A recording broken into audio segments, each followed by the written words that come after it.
paano mag-recruit, etc., yung brain mo, magkakaroon ng panibagong wiring para doon sa pinag-aaralan mo.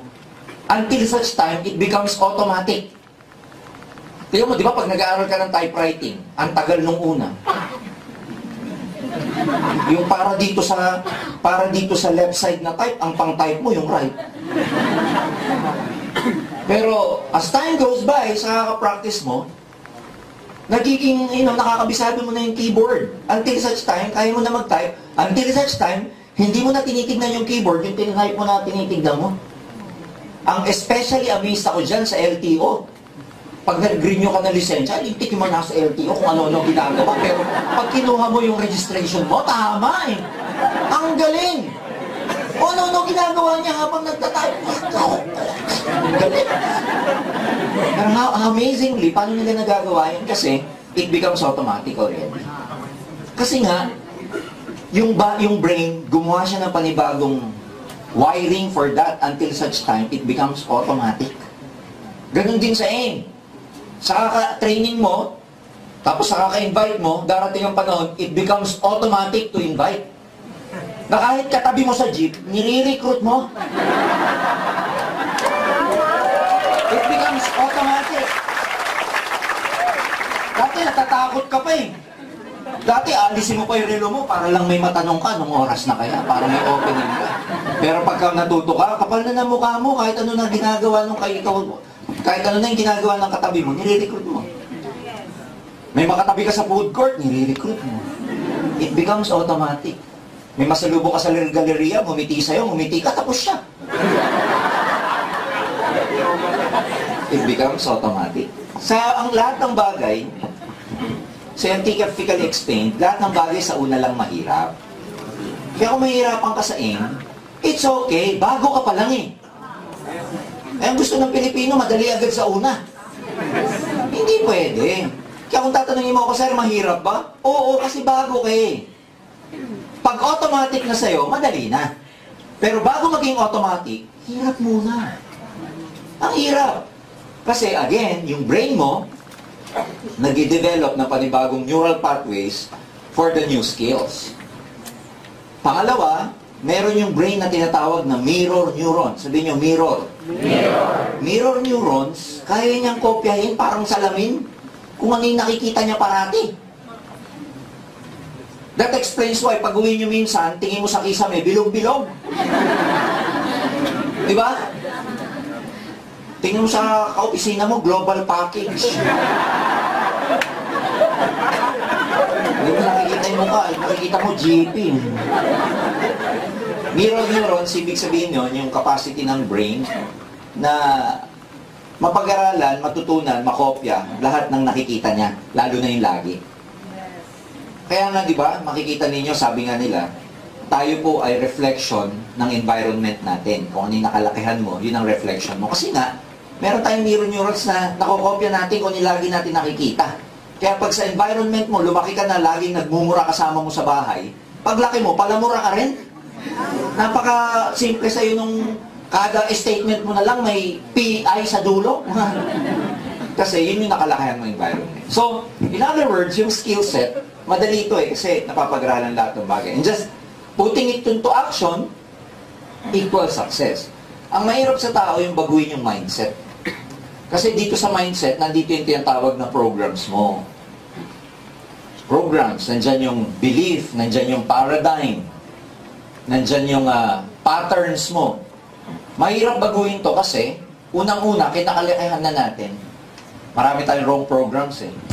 Wala tayong tiwala sa sarili natin. Programming natin, na lagi natin inisip, ang buhay, linya-linya. Yan, mga ano yan eh, self-limiting belief. Marami tayong nilagay sa sarili nating self-limiting belief. Ano yun? Mahirap kumita ng pera. Kasi narinig mo ng bata ka eh. Pag umuwi na niya tatay mo, hirap kumita ng pera. E bata ka pa, ano ba malay mo sa pera? Kaya nung nakalakayan mo, tingin mo sa pera, very scarce. Kaya meron kang scarcity mentality. Iniisip mo ang hirap, ang buhay na, hirap ng buhay. Na mindset kang hirap ng buhay. Kaya nung paglaki mo, tingin mo sa buhay, mahirap. Programming yun.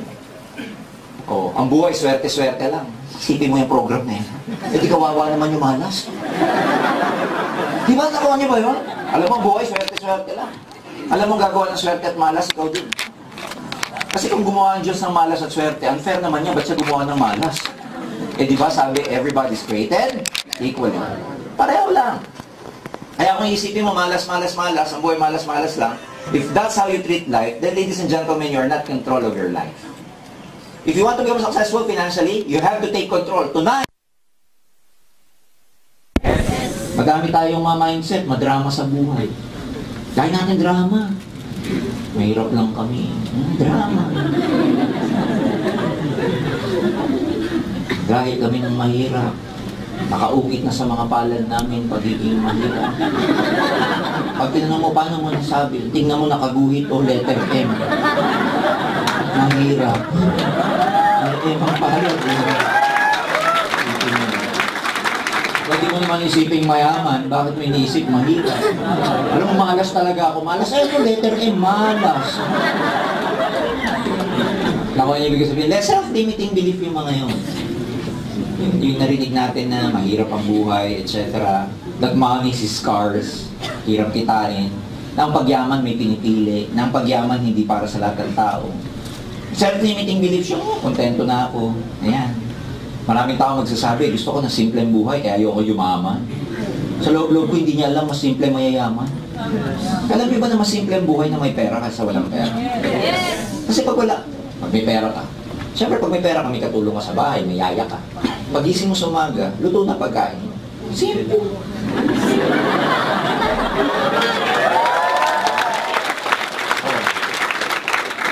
Pag wala kang yaya, pagising mo, ikaw pa magluluto. Komplikado. Pag may pera ka, tuition ng mga bata, cash. Simple. Pag wala kang pera, promissory, no? Tama mali? Pag wala kang pera, maghihintay ka ng sale bago mamili. Eh pag dumating ka sa sale, Mega Mall, Galleria, pag dumating ka, hapon na, sa 3-day sale, yung size ng sapatos mo, ubus na. Komplikado. Pag may pera ka, kahit di sale, mamimili ka. Pag wala kang pera, pag may pera ka, masakit likod mo, pamassage ka, daming spine. Pag wala kang pera, tiisin mo na lang. Komplikado. Are you getting me?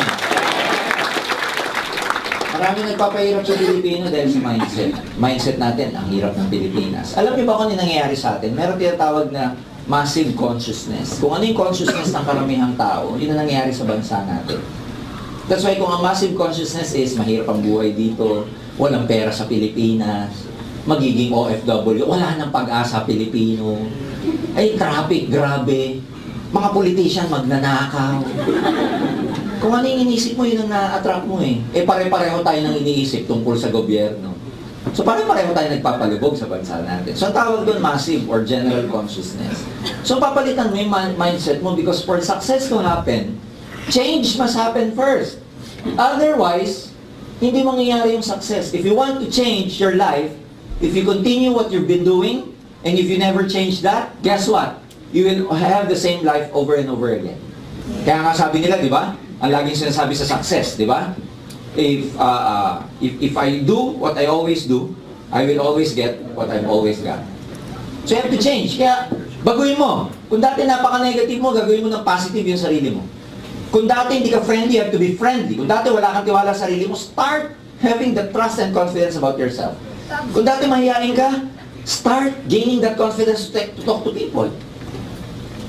Kung dati lagi mong pinuputlan yung sarili mo, this time hindi na pwede. Kung nakikita mo dati mahirap ang buhay, no. Dapat i-change mo na yung mindset mo. Masarap ang buhay. Kasi kung iniisip mo lagi mahirap ang buhay, ang ibabato sa'yo, puro hirap. Pero pag iniisip mo may pag-asa, masaya, abundant, yan ang mangyayari sa'yo. If you think of disease every day, magkakasakit ka. Subukan mo, 10 days lang, isipin mo, may cancer ako, may cancer. Isipin mo yun, 10 days lang. Okay, every day, pagising mo sa umaga, i-recite mo to. Ano naman kayang kamalasan ng mangyayari sa akin? Do you think ano mangyayari sa'yo? So, ikaw ang creator ng buhay mo. Ikaw ang naggumagawa ng buhay natin. Kaya, papalitan mo muna tong mindset kasi maraming mali dyan eh. Mahirap yan kasi unang-una, yun yung kinalakihan natin. Yun yung narinig natin. Hindi ka naman pwede makapili ng parents mo. Di ba? Diba, pag nagkakamali ka ng bata, bobo, may bata ka pa. Lalo na pag bata ka, tapos personal authority nagsabi sa'yo, wala ka pang filtering mechanism para tanggapin o hindi. Tanggap lang lahat yun, di mo ma-reject. May nasabihin, nagkamali ka, bobo. Pagdating mo sa school, nasabi ako pa ng teacher, tanga, bobo na, tanga. Ako niya ibig sabihin. Yes! Kaya lumalaki na ang daming mga program. Ang mind para siyang computer. Kung ano yung na-install sa kanya, ganun siya lumakad. Ang tawag ng program. Eh karamihan ng program may virus. Kinokorap. Kaya ang swerte nyo nasa AIM Global kayo kasi nare-reformat ang utak.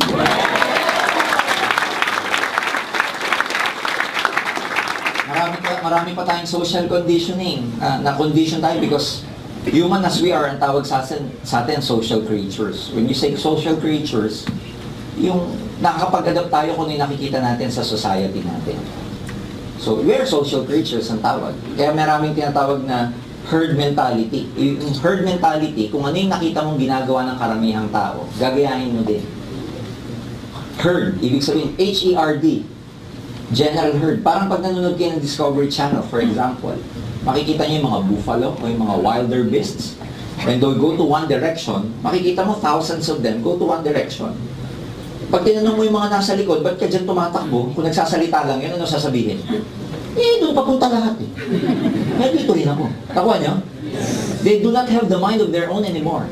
Why? They just follow what is the herd. Pag may nakita kang pa isa-isa, padala-dalawang buffalo na nawawala sa direksyon, ano sasabihin mo? Ay, kawawa. Ay, nawawala. Okay, ay, tanga.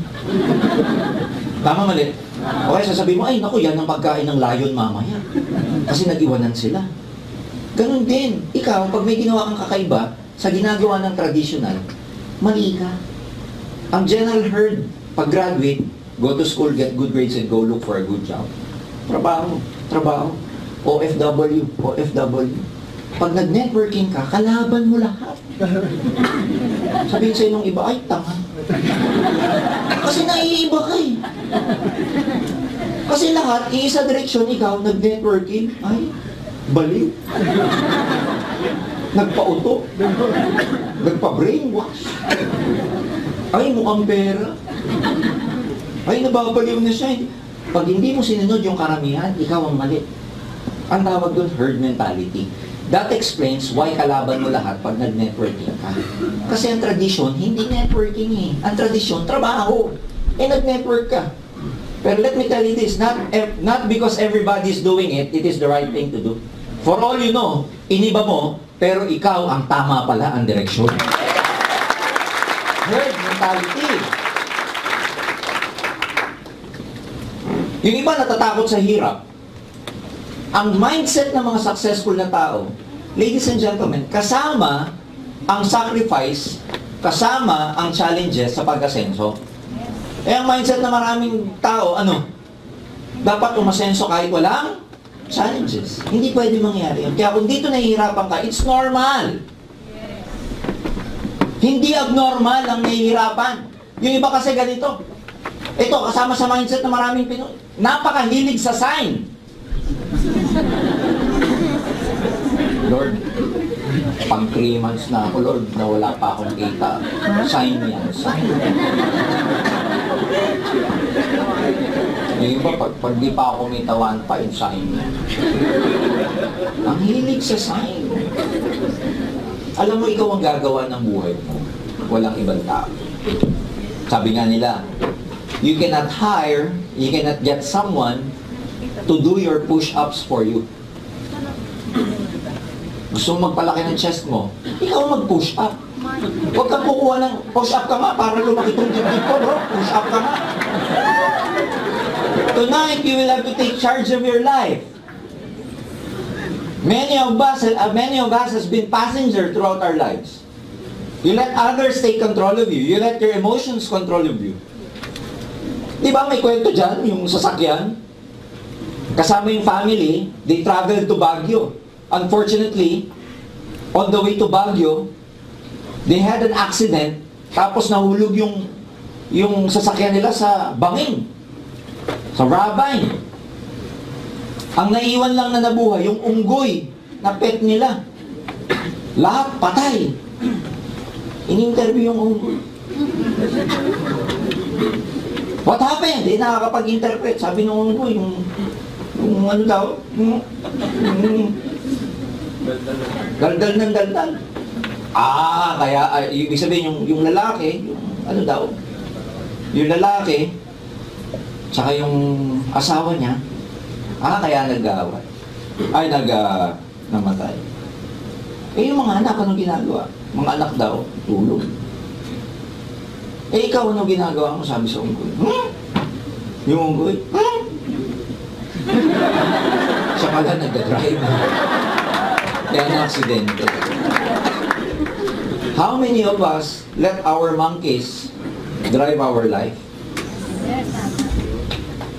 How many of you let your dramas in life drive your life?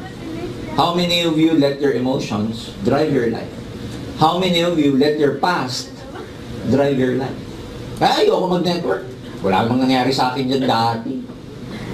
Ayoko na mag-boyfriend. Niiwan naman ako dati. Ayoko na mag-girlfriend. Tinutime ako. How many of you let your situation in life drive your life? Tonight, you will have to make a decision to let go of those things that no longer serve you. Bakit na may mindset mo? Lahat ng bagay, kasama tao dyan, na hindi na nakakatulong sa'yo, makipag-break ka na sa kanya. Sabi mo sa drama mo ngayon, break na tayo. Kaya lang mga Pilipino, tagal mag-move on. Kahit sa emotions, mag-on, mag-MU, mga mag-on. Tagal mag-break. Pag nag-break, sabihin ng isa, di ko kaya. May mas malala. Mamamatay ako. Yan ang alam mo kung ano yan? Resulta yan ang kakapanood nung yung sana bukas pa kahapon. Ang hirap intindihin nun, sana bukas pa ang kahapon. Malaman kung ano nangyari doon. Title pa lang, ang gulo na eh. Ako ang ibig ko sabihin, ang hirap mo mag-move on. Meron kang prospect. Ayaw nung networking. Ayaw nung aim. Nagtalikuran kayo, babay na. Siya makatatlong hakbang pa lang, malayo na sa'yo. Hindi ka na iniisip nun. Ikaw nasa jeep ka na. Nakaganyan ka, oh. Ang layo na. Kumakain ka na. Bintik siya, babalikan ko siya pag mayaman na ako. Natutulog ka na. Ang sama niya. Panaginip mo siya pa eh. Ilan sa inyo, pero biro, ang nireject, nakatulog na at lahat, dala-dala nyo pa rin. In fact, 3 months na kayo, nasa dibdib nyo pa. Can you imagine? Can you imagine, wasting your energy, wasting your thoughts and feelings over people who don't care about you? Nakatalikod na yun. Limot ka na nun, pero ikaw dala-dala mo. Tama mali? You will have to change your mindset. You will have to change before you become successful. Kailangan mo magbago. Kasi kung ano yung sitwasyon mo ngayon, dalayan kung ano ka at sino ka. Sa ayaw at sa gusto mo. Kaya kung gusto mong baguhin ang buhay mo, isa lang ang babaguhin mo, ikaw. You cannot change your partner. You cannot tell your wife, ikaw kasi ganyan ka eh. Hindi ka na tell that to your parents. Kayo kasi nilabas niyo ko nang hindi pa kayo handa eh. You cannot change your daughters na ikaw kasi ang gulo-gulo. No. For you to change your world, you have to change.